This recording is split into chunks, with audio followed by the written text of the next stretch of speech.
how to get Brad Marchand and the Bruins top line going here in the Stanley Cup final. Mike Petraglia along with Evan Marinofsky. A lot of people are very concerned about that top line of the Bruins. -7 through the first two games.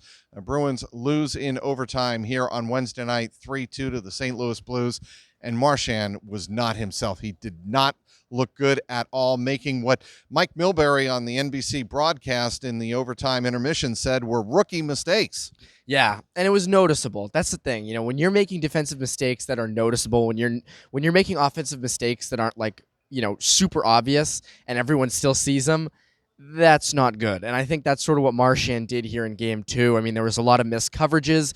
I mean, the Tarasenko goal was his fault. I mean, everyone's going to sit here and fault Rask for not saving 3 straight. I don't know how you do that, but people will do it. You're going to fault Chara for not, playing hard enough in front of the net. I get that, but he's still got a bunch, stick on him a bunch. That's Marchand's guy. You got to stick with your guy there. You can't let him get a free chance right into the zone. And in the offensive zone, they're passing up chances. They're not cycling the puck well. Just they're not their normal selves. And again, like they haven't been the main source of scoring in these playoffs anyways, but their main job is shut down the other team's top line defensively. Instead, the stories have flipped, and the Blues top line, whether it be O'Reilly or Shen, are shutting down the Bruins top line, which is not good. We also have to bring up the possibility that Marchand might be hurt. Yeah. There are reports out there he injured himself in the scrimmage last Thursday night as the Bruins were trying to keep fresh and jammed his wrist or his hand. And if that is indeed the case, you understand why Marchand would be struggling. Yeah, and if that's the case, I just as you said, I've seen reports and stuff. If that's true, how about that scrimmage? I mean, come on. Look, I'm not going to kill Bruce Cassidy and the Bruins for doing that, because what they're trying to do there, Evan, is they're trying to simulate not only practice, but playing in a building with fans, and the building was sold out. They were trying to simulate what it would be like in a Stanley Cup final. Well, I agree, and they said after the scrimmage, Cassidy said his main thing was injury scares. And my guess, I don't know anything about this, but my guess would be it's probably a little tendonitis where it hurts to shoot. It's probably not broken by any means, but it's probably just, it hurts to take wrist shots and stuff like that, which makes a big impact when you're trying to shoot the puck. You don't have the same pop coming off the stick. You're not as confident going to the net because it might get hit again. You're finagling with your wrist on the bench. It's not a fun thing to have. And so I think if my guess would be that going back to the scrimmage, I mean, I thought it was great, but if the Bruins got their best offensive player hurt in it, I don't think it was that great. And they couldn't have foretold it. I mean, if these reports are true, they could never have been able to say, we're canceling the scrimmage because we know Brad Marchand's wrist is going to get hurt. Obviously, they can't do that. But looking back on it, as people in Boston do a lot when they look back on things, that'll kind of become the scapegoat if the Bruins lose the series and if Marchand is truly hurt.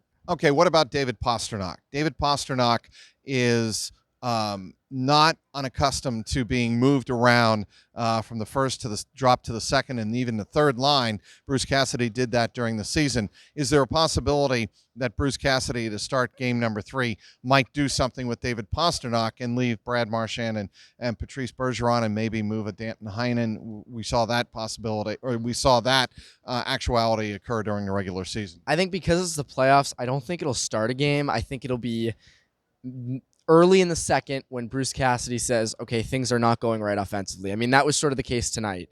And I think another thing, and this is very interesting, Cassidy granted they were on an 8-game win streak, so there wasn't a lot wrong, but Cassidy hasn't tinkered with those lines in a long time, probably since the Maple Leaf series has he messed around with the lines.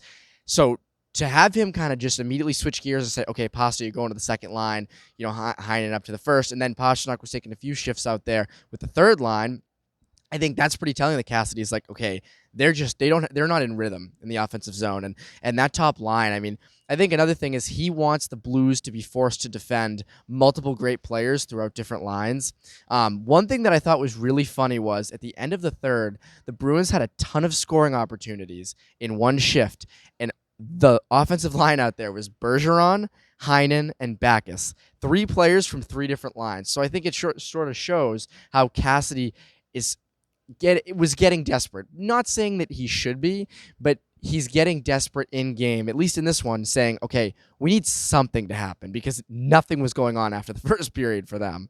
The Stanley Cup Garden Report on Ice brought to you by the great folks at betonline.ag. Go to clnsmedia.com/win. Use the promo code CLNS50 for a 50% cashback bonus on your first deposit.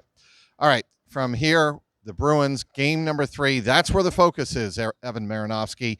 If you're Bruce Cassidy, what do you do to kickstart the Bruins? I mean, I think the Cup is enough. Being motivated enough in the Stanley Cup is enough. I think when it comes to kickstarting them, I mean, I think you need to come out in St. Louis to score the first goal. You know, you cannot let the crowd get into that game at all.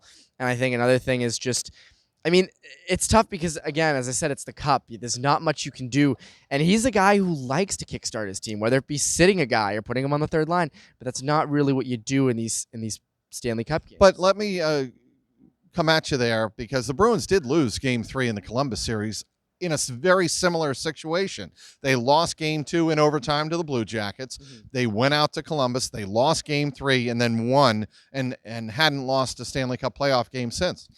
My counter to that would be the Blues are a much more resilient team than the Blue Jackets were. I think if a team like the Blues gets up 2-1, I mean, I don't know the numbers off the top of my head, but I'm not even sure the Blues have had a big series lead in any of their series. They've been coming from behind so much, especially against San Jose. So I look at this and I go, if they go up 2-1 on the Bruins, yes, the Bruins are resilient, but the Blues are the resilient team with more momentum, which makes you think they would end the series, pretty quickly, or at least win the series. So I think you've got to score the first goal in game 3, and I think you got to send a message in the first 10, 20 minutes, just bodying guys. David Backes, we saw it tonight in game 2, bodying guys. You got to keep that up in game 3 if you want to win.